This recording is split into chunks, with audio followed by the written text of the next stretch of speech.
Hi everyone, this is Aman Sophia, Assistant Professor in AAA Department. Welcome to WITS Connect. In today's lecture, we are going to discuss about the estimation of irrigation pump set and what is meant by earthing and the types of earthing system. So before we estimate the irrigation pumps, we must know what is meant by irrigation, right? So irrigation is an artificial application of water which can be used to assist the growth of agriculture crops. So that system is known as irrigation. So fertilizers and chemicals can be added to an irrigation system.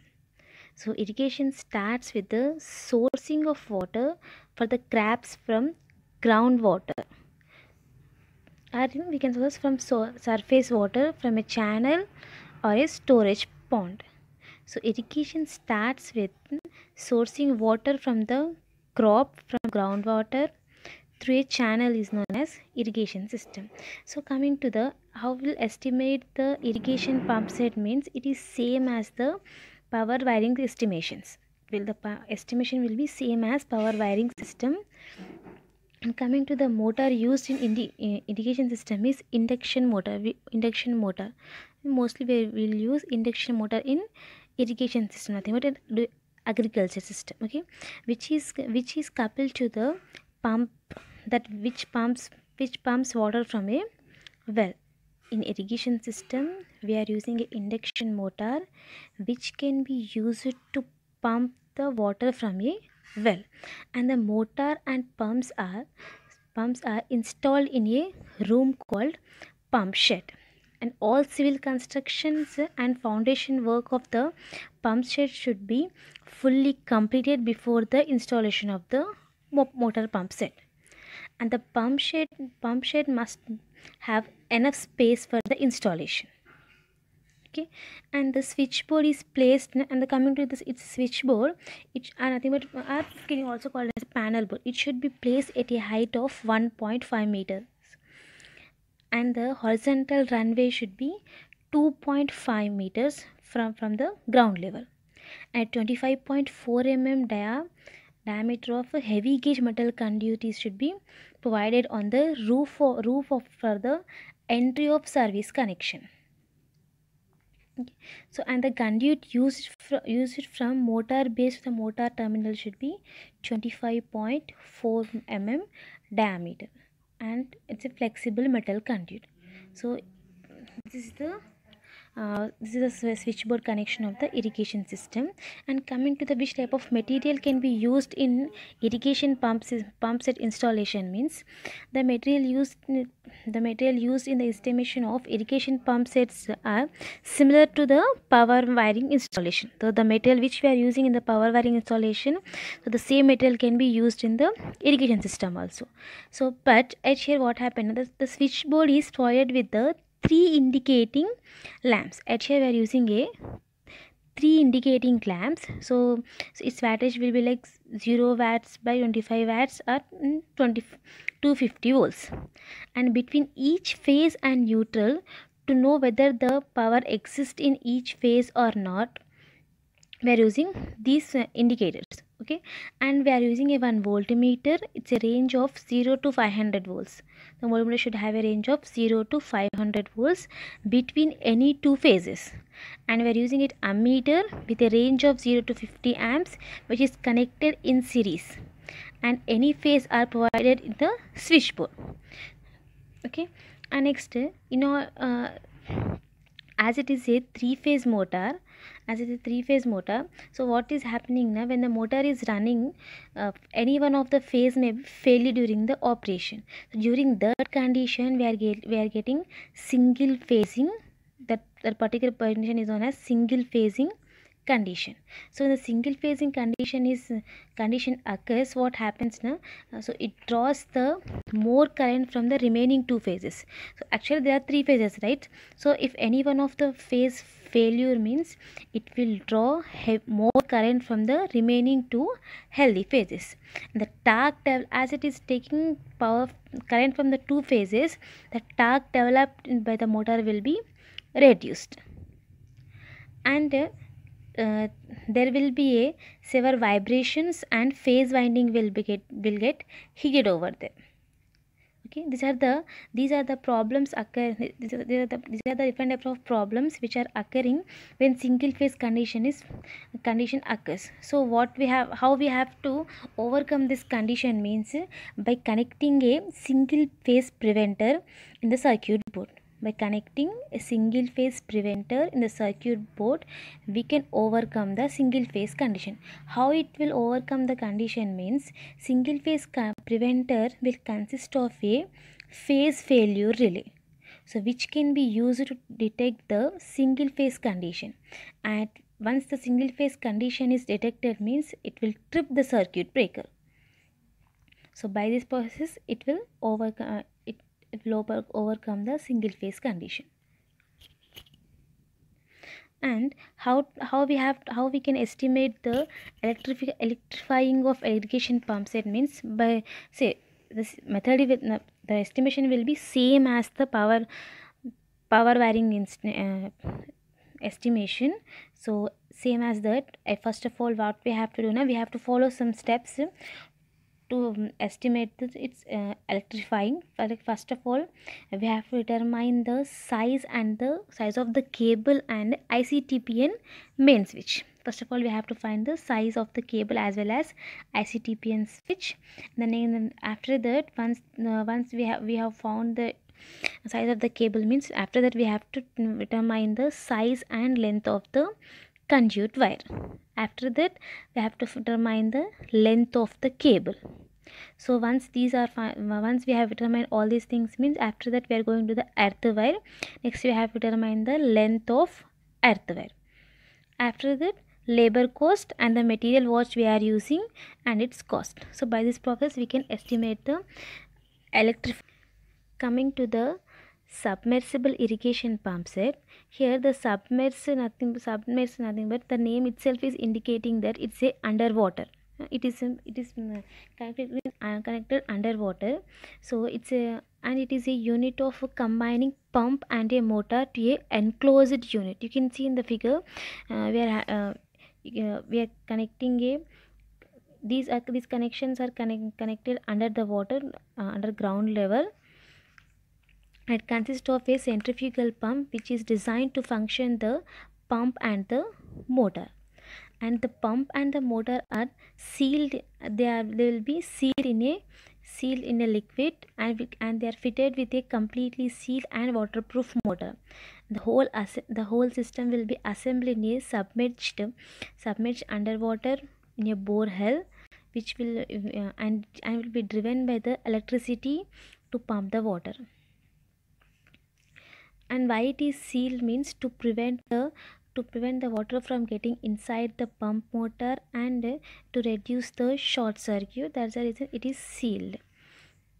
And other component of submersible water pumps are the cables which is connected to the motor and pipe that transports the water to the surface of the well.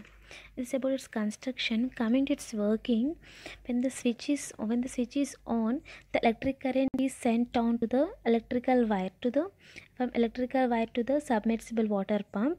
So once the electricity is supplied means, impellers which are connected,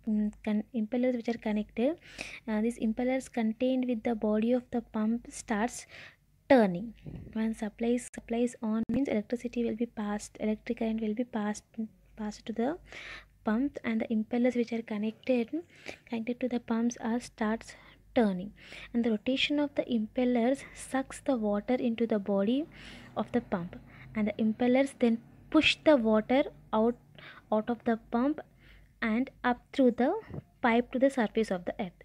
When the pressure switch cuts off, the current stops operating, and the submersible water pump and the impellers stops turning, and the pumping of the water will be stops. So by this process, submersible irrigation pumps will operate.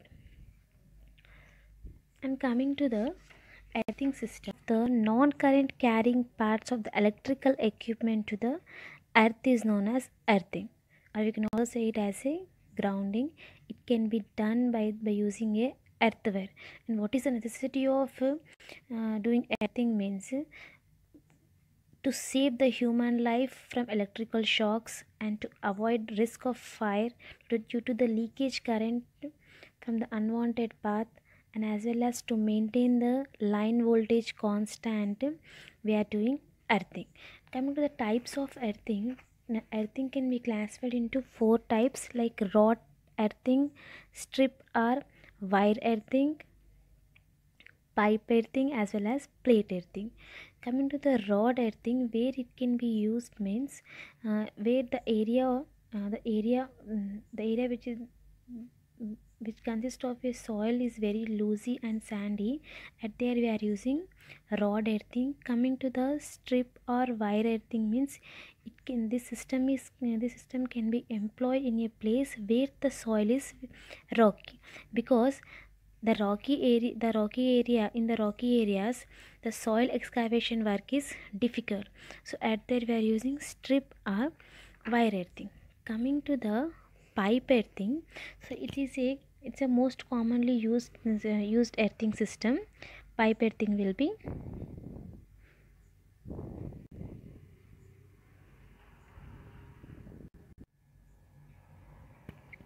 the it's a most commonly used earthing in which a square pit of sides 40 centimeters each will be dug and 4 to 5 meters deep, and a GI pipe of 38 meters diameter and 22.5 meter long is placed vertically in a pit to work as a earth electrode, and the depth at which the pipe is placed will be depends upon the moisture of the ground, but the pipe is placed at a minimum depth of 3.75 meters here, and the pipe is provided with a tapered casting at the lower end in order to facilitate the driving.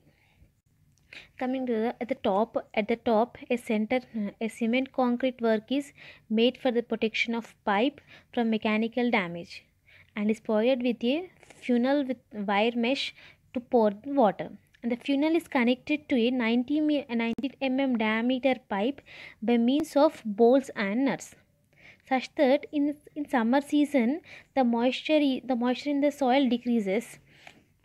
Usually in summer season the moisture of the soil will be decreases, and which may cause to increase the earth resistance. So up to 3 to 4 times buckets of water are put for every day to increase the moisture of the soil.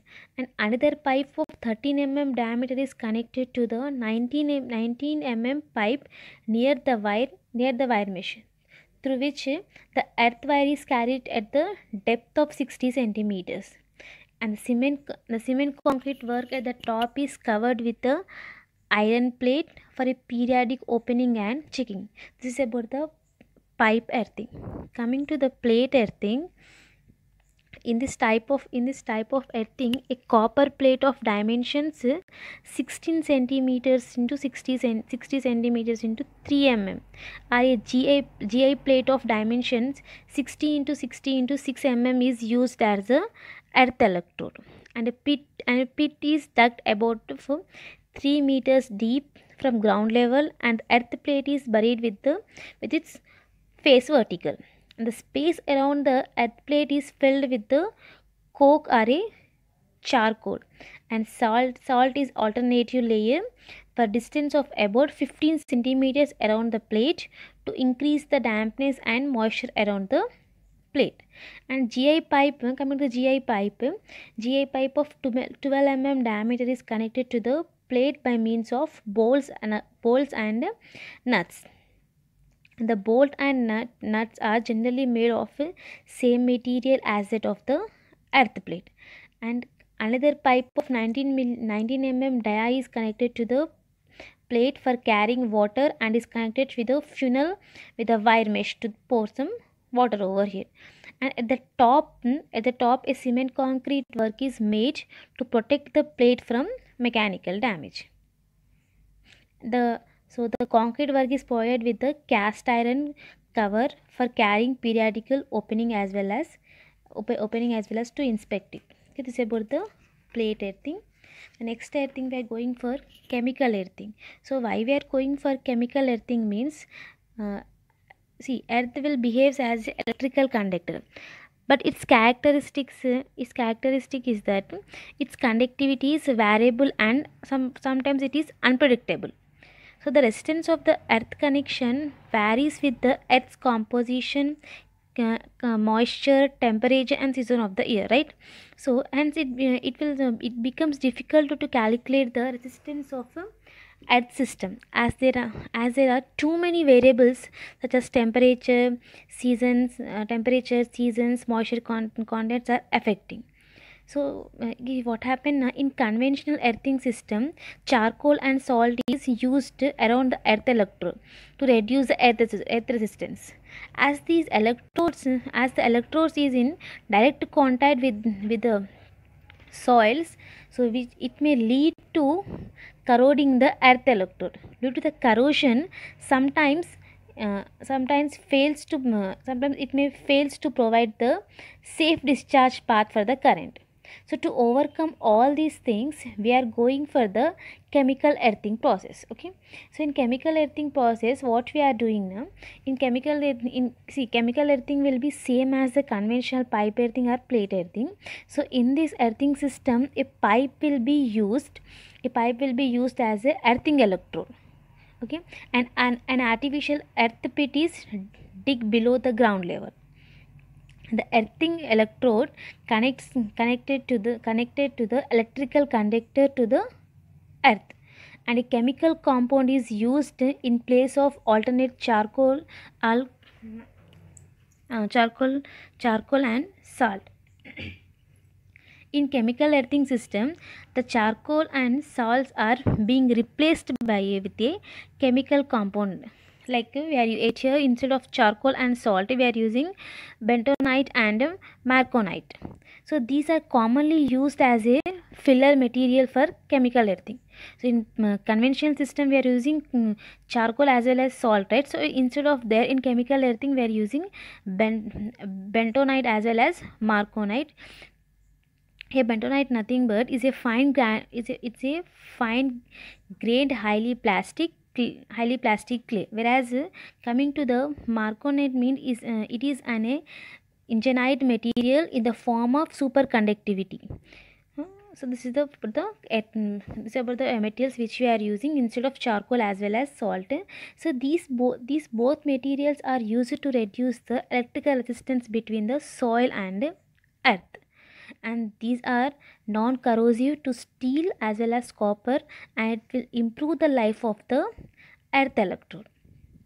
And the chemical compound is highly conductivity, and it can be capable of reduce the soil resistivity up to 90%, and moreover it is a non-corrosive, and it will does not damage the earth electrode. So because of all these reasons, as well as chemical earthing does not require frequent maintenance. Due to all these reasons, we can say that compared to the conventional system, chemical earthing is having more advantages, and it can be used particularly where the earth resistance is very high, and usually in place of scarcity of rainfall, we are using chemical earthing system.